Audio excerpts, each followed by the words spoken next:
ધોરણ 6 વિજ્ઞાન પ્રકરણ 10 ગતિ અને અંતરનું માપન motion and measurement of distances. વાહન વ્યવહારની વાર્તા. પ્રાચીન સમયમાં લોકો પાસે વાહન વ્યવહારના વધુ સાધનો ન હતા. તેઓ ચાલીને યાત્રા કરતા હતા તથા તેમનો સામાન પોતાની પીઠ પર મૂકીને અથવા તો પશુઓની પીઠ ઉપર લાદીને લઈ જતા હતા. પ્રાચીન સમયમાં જળમાર્ગોમાં અવરજવર માટે હોડીનો ઉપયોગ કરવામાં આવતો હતો. શરૂઆતમાં લાકડાના ટુકડામાં એક ખાડો એટલે કે પોલાણ બનાવીને હોડી બનાવવામાં આવતી હતી. ત્યારબાદ લોકોએ લાકડાના ટુકડા એકબીજા સાથે જોડીને હોડી બનાવવાનું શીખી લીધું. આ હોડી પાણીમાં રહેનારા પ્રાણીઓના આકાર જેવી હતી. પ્રકરણ 8 તેમજ 9માં માછલીના ધારારેખ્ય એટલે કે હોડી જેવા આકારની આકૃતિને યાદ કરો. પૈડાની શોધ બાદ વાહન વ્યવહારની પ્રણાલીમાં અત્યંત મહત્વપૂર્ણ પરિવર્તન આવ્યા. પાછલા કેટલાક વર્ષોમાં પૈડાની રચનામાં સુધારો કરવામાં આવ્યો. પૈડાથી ચાલતા વાહનોને ખેંચવા માટે પશુઓનો ઉપયોગ કરવામાં આવતો હતો. 19મી સદીની શરૂઆત સુધી વ્યક્તિઓ એક સ્થાનથી બીજા સ્થાન સુધી પરિવહન માટે પશુશક્તિનો ઉપયોગ કરતા હતા. વરાળ યંત્રની શોધથી એક નવા જ શક્તિ સ્ત્રોતનો સમાવેશ થયો. વરાળ યંત્ર દ્વારા ચાલતી ગાડીઓ તથા માલગાડીઓના ડબ્બાઓ માટે રેલવેના પાટાનું નિર્માણ કરવામાં આવ્યું. ત્યારબાદ સ્વચાલિત વાહન એટલે કે ઓટોમોબાઈલ આવ્યા. પાણી પર પરિવહન કરતા સાધનોમાં મોટરથી ચાલતી બોટ અને જહાજોનો ઉપયોગ થવા લાગ્યો. 19મી સદીની શરૂઆતના વર્ષોમાં વાયુયાનનો વિકાસ થયો. ત્યારબાદ તેમાં સુધારો કરવામાં આવ્યો તથા તેને મુસાફરી તથા સામાન લઈ જવા યોગ્ય બનાવવામાં આવ્યા. ઇલેક્ટ્રિક રેલગાડી, મોનોરેલ એટલે કે એક જ પાટા પર ચાલતી ટ્રેન, સુપરસોનિક વિમાનો એટલે કે અવાજની ઝડપે ઉડતા વિમાનો, અંતરિક્ષયાન 20મી સદીના કેટલાક યોગદાન છે. How far have you travelled? How wide is this desk? લોકો કેવી રીતે જાણકારી પ્રાપ્ત કરતા હતા કે તે કેટલું ચાલ્યા? તમે કેવી રીતે જાણકારી મેળવશો કે તમારી શાળા સુધીનું અંતર તમે ચાલીને જઈ શકશો અથવા શાળા સુધી પહોંચવા માટે તમારે બસ અથવા રિક્ષાની જરૂર પડશે? શું તમારે કંઈ ખરીદવું હોય ત્યારે બજાર સુધી ચાલીને જવું સંભવ હોય છે? તમે આ પ્રશ્નોના ઉત્તર કેવી રીતે મેળવશો? કોઈ સ્થાન કેટલું દૂર છે તે પહેલાં જાણવું જરૂરી છે જેથી આપણે અનુમાન લગાવી શકીએ કે ત્યાં સુધી કેવી રીતે પહોંચી શકાય. જેમ કે ચાલીને, બસ દ્વારા, રેલવે દ્વારા, પાણીમાં હોડી દ્વારા, વિમાન દ્વારા અથવા કોઈ અંતરિક્ષયાનની જરૂર પડશે. ક્યારેક એવી વસ્તુઓ પણ હોય છે કે જેની લંબાઈ અને પહોળાઈ જાણવાની આપણને આવશ્યકતા હોય છે. પહેલી તથા બુજોના વર્ગમાં મોટી મોટી પાટલીઓ છે જેની ઉપર બે વિદ્યાર્થીઓ બેસે છે. પહેલી તથા બુજો એક સાથે એક પાટલી ઉપર બેસે છે પરંતુ મોટા ભાગે તેઓમાં એ વાતને લઈને ઝઘડો થાય છે કે તેનો સાથીદાર પાટલીના વધારે ભાગનો ઉપયોગ કરે છે. શિક્ષકના સૂચનને અમલ કરીને તેઓએ પાટલીની લંબાઈ માપવાનું નક્કી કર્યું. પાટલીની ઠીક મધ્યમાં એક ચિહ્ન બનાવ્યું તથા પાટલી પર નિશાની એટલે કે રેખા બનાવીને બરાબર 2 ભાગમાં વહેંચી. તે બંને પોતાના મિત્રો સાથે ગિલ્લી દંડા રમવાના શોખીન છે. બુજો તેની સાથે ગિલ્લી દંડાની જોડી લઈને આવ્યો છે. અહીં આકૃતિ 10.2માં તેમણે ગિલ્લી અને દંડાનો ઉપયોગ કરીને પાટલીની લંબાઈ કઈ રીતે માપી તે દર્શાવવામાં આવ્યું છે. તેવું લાગે છે કે પાટલીની લંબાઈ 2 દડાની લંબાઈ તથા 2 ગિલ્લીની લંબાઈ બરાબર છે. પાટલીની મધ્યમાં રેખા ખેંચવાથી બંને ખુશ દેખાય છે કારણ કે બંનેને અડધી અડધી પાટલી પ્રાપ્ત થઈ જેમાં પાટલીનો અડધો ભાગ લંબાઈમાં 1 દંડા અને ગિલ્લીની લંબાઈ બરાબર છે. કેટલાક દિવસ પછી મધ્યમાં ખેંચેલ રેખા એટલે કે લીટી ભૂસાઈ ગઈ. બુજોનો જૂનો ગિલ્લી દંડો ખોવાઈ ગયો હોવાથી તેની પાસે ગિલ્લી દંડાની નવી જોડી છે. હવે જોઈએ કે તે ગિલ્લી દંડાની નવી જોડીનો ઉપયોગ કરીને કેવી રીતે પાટલીની લંબાઈ માપે છે. જુઓ, જ્યારે નવા ગિલ્લી દંડાની જોડ વડે માપવામાં આવે છે ત્યારે પાટલીની લંબાઈ 2 દડા તથા 1 ગિલ્લી અને થોડીક જ વધારાની જગ્યા બચી હોય તેમ દેખાઈ રહી છે. જે એક ગિલ્લીની લંબાઈ કરતાં ઓછી છે. હવે શું કરીશું? તમે પહેલી અને બૂજોને શું સલાહ આપશો જેથી તે પાટલીની સંપૂર્ણ લંબાઈ માપી શકે? શું તે લંબાઈ માપવા માટે ક્રિકેટના સ્ટમ્પ તથા ગિલ્લીઓનો ઉપયોગ કરી શકે છે? અથવા તમે વિચારો છો કે એવું કરવાથી પણ આવી જ સમસ્યા ઊભી થશે? તે એક કામ કરી શકે છે. એક નાની દોરી લઈ તેના પર 2 ચિહ્ન બનાવે. આ દોરીની લંબાઈ હશે. જે આ દોરીની મદદથી પાટલીની લંબાઈ માપી શકે છે. તે આ દોરીનો ઉપયોગ દોરીથી નાની લંબાઈનું અંતર માપવા કઈ રીતે કરશે? તે દોરીને વાળીને અડધો, 1/4 અને 1/8 ભાગ બનાવી શકે છે. હવે કદાચ પહેલી અને બૂજો પાટલીની ચોક્કસ લંબાઈ દોરીની મદદથી માપી શકશે. તમે કહેશો કે તે તેના કંપાસ બોક્સમાં રહેલી ફૂટપટ્ટીનો ઉપયોગ કરીને પણ તેઓ તેમની સમસ્યા હલ કરી શકે છે? હા, વાસ્તવમાં આવું કરવું જોઈએ. બૂજોએ વાંચ્યું હતું કે જ્યારે આવા માપનના ચોક્કસ સાધનો ન હતા ત્યારે લોકો કેવી રીતે અંતર માપતા હશે તથા તે જાતે પણ ભિન્ન ભિન્ન અંતર માપવાનો પ્રયાસ કરી ચૂક્યો છે. એવા કેટલાય પ્રસંગો આવે છે જ્યારે આપણે લંબાઈ માપવાની જરૂરિયાત પડે છે. દરજી કપડાની લંબાઈ, તેમાંથી ઝભ્ભો બનશે કે નહીં તે જાણવા માટે માપે છે. મિસ્ત્રી કોઈ કબાટની લંબાઈ કેમ માપે છે? કારણ કે તે જાણી શકે કે તેના દરવાજા બનાવવા માટે કેટલા લાકડાની જરૂર પડશે. કોઈ ખેડૂતને પોતાના ખેતરની લંબાઈ, પહોળાઈ તથા ક્ષેત્રફળ જાણવાની આવશ્યકતા એટલા માટે હોય છે કે તે જાણી શકે કે તેના ખેતરમાં કેટલા બીજ રોપવાની જરૂરિયાત છે તથા તેને તેના પાક માટે કેટલા પાણીની જરૂર પડશે. જ્યારે તમને પૂછવામાં આવે કે તમારી લંબાઈ કેટલી છે ત્યારે તમે એક સરળ રેખીય લંબાઈ બતાવશો કે જે તમારા માથાથી તમારા પગની એડી સુધીની લંબાઈ બરાબર હોય. આ સાવરણી કેટલી લાંબી છે? આ પાટલી કેટલી પહોળી છે? દિલ્હીથી લખનઉ કેટલું દૂર છે? પૃથ્વીથી ચંદ્ર કેટલો દૂર છે? આ બધાય પ્રશ્નોમાં એક વાત સરખી છે. તે બધા 2 સ્થાનો વચ્ચેના અંતર સંબંધિત છે. 2 સ્થાન પાટલીની 2 કિનારીની જેમ નજીક હોઈ શકે છે અથવા તેનાથી વિપરીત જમ્મુથી કન્યાકુમારીની જેમ એકબીજાથી અત્યંત દૂર પણ હોઈ શકે છે. ચાલો હવે આપણે અંતર અથવા લંબાઈ માપીએ ત્યારે ચોક્કસ રીતે શું કરવું જરૂરી છે તે જાણવા કેટલાક માપન કરીએ. કેટલાક માપન. સમ મેઝરમેન્ટ્સ. પ્રવૃત્તિ 1. આ પ્રવૃત્તિ સમૂહમાં રહીને દરેક એક કરીને કરો. તમારા પગલાની લંબાઈને એકમ માપ માનીને તમારા વર્ગની લંબાઈ તથા પહોળાઈ માપો. તમને એવું લાગ્યું કે કેટલોક ભાગ માપવાનો બાકી રહી ગયો કે જે તમારા પગલાની લંબાઈથી નાનો છે? પહેલાની જેમ તમે તમારા પગલાની લંબાઈ માપવા માટે દોરીનો ઉપયોગ કરો. તમારા પરિણામોની નોંધ કોષ્ટક 10.1 કરો. પ્રવૃત્તિ 2. સમૂહમાં કાર્ય કરો. તમારામાંથી પ્રત્યેક તમારી વેંતનો ઉપયોગ તમારા વર્ગના ટેબલની લંબાઈ માપવા માટે કરો. માપન માટે અહીંયા પણ તમે એ જુઓ છો કે તમારે તમારી એક વેંત જેટલી લાંબી દોરી તથા આ દોરીની લંબાઈના ટુકડાઓના ભાગની આવશ્યકતા પડશે. તમારા તારણોને કોષ્ટક 10.2 લખો. આપણે જોઈએ છે કે માપનનો અર્થ અજ્ઞાત જથ્થાની કેટલાક જ્ઞાત જથ્થા સાથે સરખામણી. આ જ્ઞાત જથ્થાને એકમ કહે છે. કોઈ માપના પરિણામને 2 ભાગોમાં વ્યક્ત કરી શકાય છે. એક ભાગ સંખ્યા છે જ્યારે બીજો ભાગ માપવામાં આવેલ લંબાઈનો એકમ હોય છે. ઉદાહરણ તરીકે પ્રવૃત્તિ 1માં જો વર્ગના રૂમની લંબાઈ તમારા 12 પગલાની લંબાઈ બરાબર હોય તો 12 એક સંખ્યા છે તથા પગલાની લંબાઈ એક એકમ છે જેને માપવા માટે પસંદ કરવામાં આવ્યો હતો.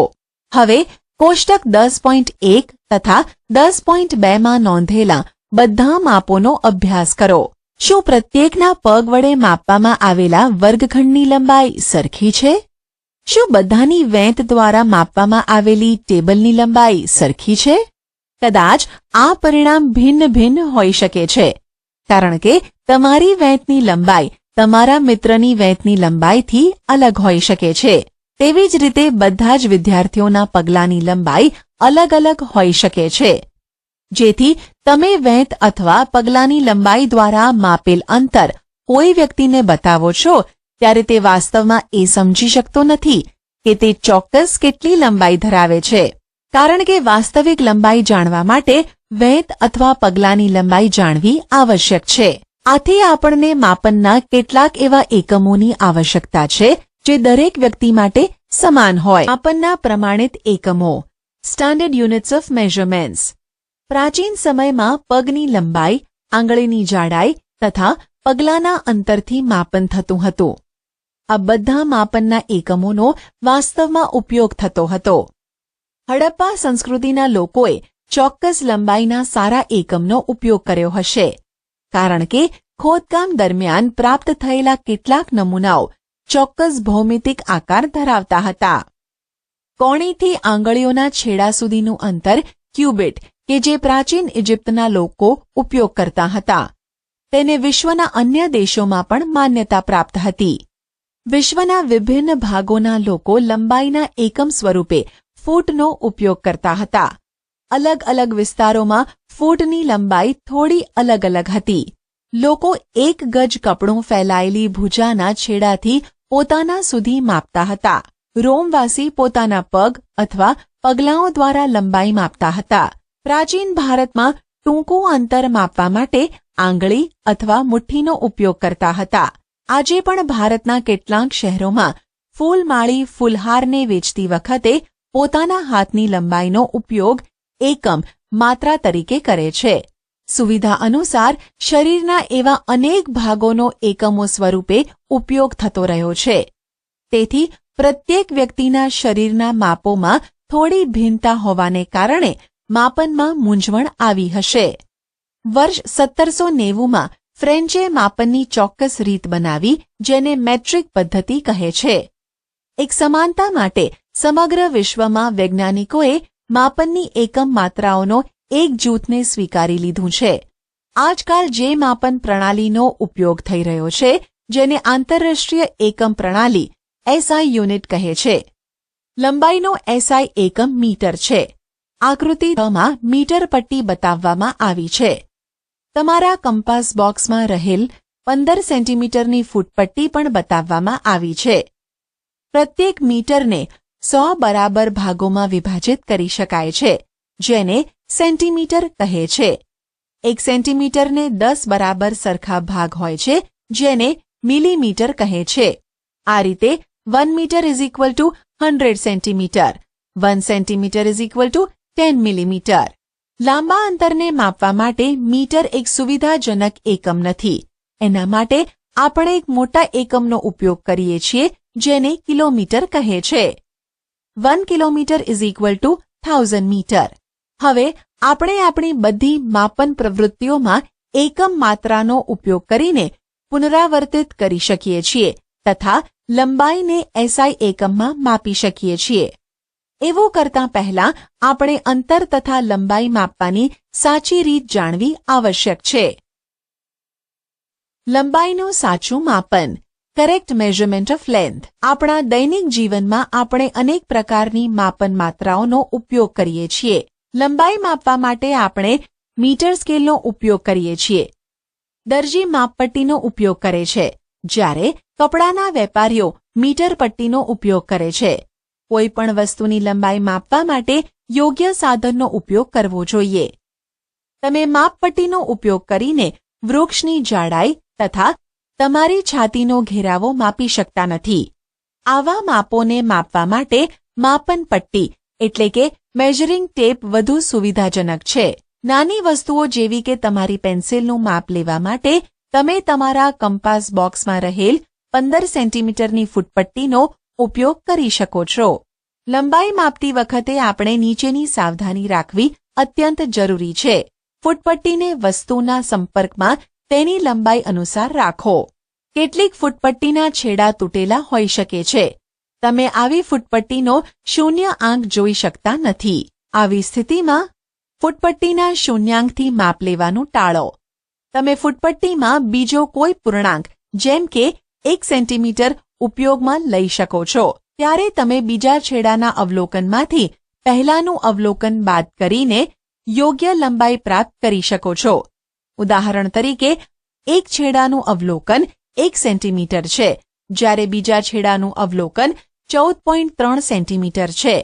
આથી વસ્તુની લંબાઈ 14.3 સેન્ટીમીટર બાદ 1 સેન્ટીમીટર બરાબર 13.3 સેન્ટીમીટર છે. 3. માપ લેતી વખતે આંખની સાચી સ્થિતિ પણ જરૂરી છે. તમારી આંખ જે બિંદુનું માપ લેવાનું છે તેની બરાબર સામે હોવી જોઈએ. પ્રવૃત્તિ 3. તમારા સહપાઠીની લંબાઈ પહેલા વેંત અને પછી માપપટ્ટી દ્વારા માપો. તમારા સહપાઠીને દિવાલ સાથે પીઠ રાખીને ઊભા રહેવાનું કહો. તેના માથા ઉપરથી દિવાલ પર એક નિશાન બનાવો. હવે આ ચિહ્ન સુધીની લંબાઈ પહેલા તમારી વેંત દ્વારા માપો અને પછી માપપટ્ટી દ્વારા માપો. અન્ય વિદ્યાર્થીઓને પણ આ જ રીતથી લંબાઈ માપવાનું કહો. બધા તારણ કોષ્ટક 10.3 માં લખો. વિવિધ વિદ્યાર્થીઓ દ્વારા પ્રાપ્ત પરિણામોનું ધ્યાનપૂર્વક અધ્યયન કરો. કોલમ 2 માં પરિણામ એકબીજાથી ભિન્ન હોઈ શકે છે, કારણ કે વિદ્યાર્થીઓની વેંતની લંબાઈ એકબીજાથી ભિન્ન હોઈ શકે છે. હવે કોલમ 3 ના પરિણામોને જુઓ, જેમાં બધા માપ યોગ્ય માપન માત્રા દ્વારા લેવામાં આવ્યા છે. આ પરિણામ એકબીજાના માપની અત્યંત નજીક છે, પરંતુ શું તેઓ સંપૂર્ણ સમાન છે? જો ના, તો તમારા વિચારથી શા માટે તફાવત દેખાય છે? આખરે બધા એક જ સ્કેલનો ઉપયોગ કરી રહ્યા છો. ભિન્ન ભિન્ન વેંતોનો ઉપયોગ તો નથી કરી રહ્યા. આ માપ લેવાની નાની ત્રુટીઓ દ્વારા હોઈ શકે છે. માપનની આવી કેટલીક ત્રુટીઓ વિશે જાણકારી તથા વ્યવહારમાં લાવવાના મહત્વ વિશે ઉપરના ધોરણમાં અભ્યાસ કરશો. કોઈ વક્રરેખાની લંબાઈ માપવી. Measuring the length of curved line. આપણે કોઈ વક્રરેખાની લંબાઈ મીટર સ્કેલ વડે માપી શકતા નથી. વક્રરેખાની લંબાઈ માપવા માટે આપણે દોરીનો ઉપયોગ કરી શકીએ છીએ. પ્રવૃત્તિ 4. વક્રરેખા AB ની લંબાઈ માપવા માટે કોઈ દોરીનો ઉપયોગ કરો. દોરીના એક છેડા પર ગાંઠ બનાવો. આ ગાંઠને બિંદુ A પર રાખો. હવે દોરીને તમારી આંગળી તથા અંગૂઠાની મદદથી ખેંચાયેલી રાખો અને તેના નાના ભાગને રેખા અનુસાર રાખીને માપો. આ બિંદુ પર તમારા એક હાથથી દોરીને પકડો. તમારા બીજા હાથથી દોરીના થોડા ભાગને વક્રરેખા અનુસાર ફેલાવો. આ પ્રક્રિયાને પુનરાવર્તિત કરીને વક્રરેખાના બિંદુ B સુધી પહોંચો. દોરીનો જે ભાગ બિંદુ B પર છે તેને નિશાનીથી અંકિત કરો. હવે આ દોરીને મીટર સ્કેલ પર ફેલાવો. દોરીની શરૂઆતની ગાંઠ તથા તેના બીજા છેડા પર નોંધેલ નિશાનની વચ્ચેની લંબાઈ માપો. આ માપ વક્રરેખા ABની લંબાઈ છે. આપણે જોયું કે અંતર તથા લંબાઈનું ચોક્કસ માપન માપવા માટે અત્યંત ચોકસાઈ રાખવી પડે છે અને માપન માટે કેટલાક પ્રમાણભૂત એકમ તથા માપન પરિણામોને વ્યક્ત કરવા માટે આપણને કેટલાક યોગ્ય સાધનોની જરૂર પડશે. આપણી આસપાસની ગતિશીલ વસ્તુઓ. મૂવિંગ થિંગ્સ અરાઉન્ડ અસ. પ્રવૃત્તિ 5. એવી વસ્તુઓ વિશે વિચારો જે તમે હમણાં જ જોઈ છે. તેની યાદી કોષ્ટક 10.4 માં લખો.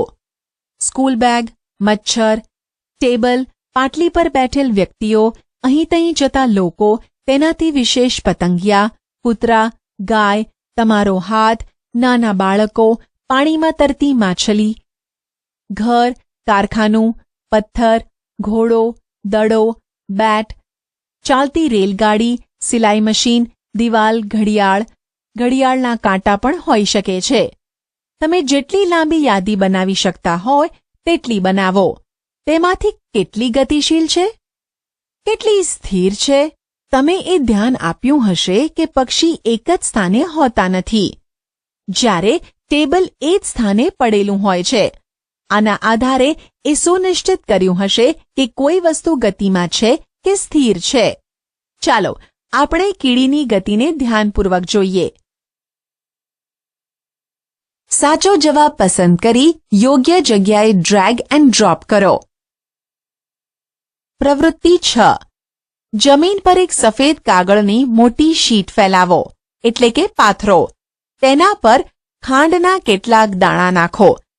કીડીઓ આ ખાંડના દાણા તરફ આકર્ષિત થશે તથા તમે થોડી વારમાં જ એ કાગળની શીટ પર ઘણી બધી કીડીઓને ફરતી જોશો. કોઈ એક કીડીને તે કાગળ પરથી પસાર થઈ જાય કે તરત જ તેને પેન્સિલના ટપકાના ચિહ્ન વડે અંકિત કરો.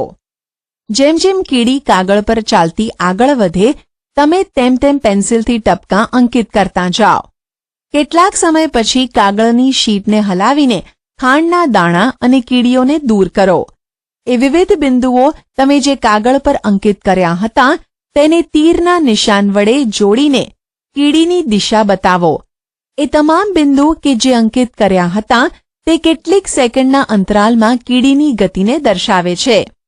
ગતિ એ કોઈ વસ્તુની સ્થિતિમાં સમયની સાથે થતા કોઈ પ્રકારના ફેરફાર જેવી હોય છે, ખરું ને? ગતિના પ્રકાર, ટાઇપ્સ ઓફ મોશન. તમે સીધા રસ્તા પર વાહનની ગતિ, કોઈ પરેડમાં સૈનિકોની માર્ચ પરેડની ગતિ અથવા કોઈ પડતા પથ્થરની ગતિનું અવલોકન કર્યું હશે. આ કેવા પ્રકારની ગતિ છે? 100 મીટર દોડ હરીફાઈમાં પ્રતિસ્પર્ધી પણ સીધી રેખા પર દોડે છે. શું તમે તમારી આજુબાજુ જોઈને એવા પ્રકારના વધારે ઉદાહરણ વિચારી શકો છો? આ બધા ઉદાહરણોમાં આપણે એ જોઈએ છીએ કે વસ્તુઓ સીધી રેખામાં ગતિ કરે છે. આ પ્રકારની ગતિને સરળ રેખીય ગતિ કે સુરેખ ગતિ કહે છે.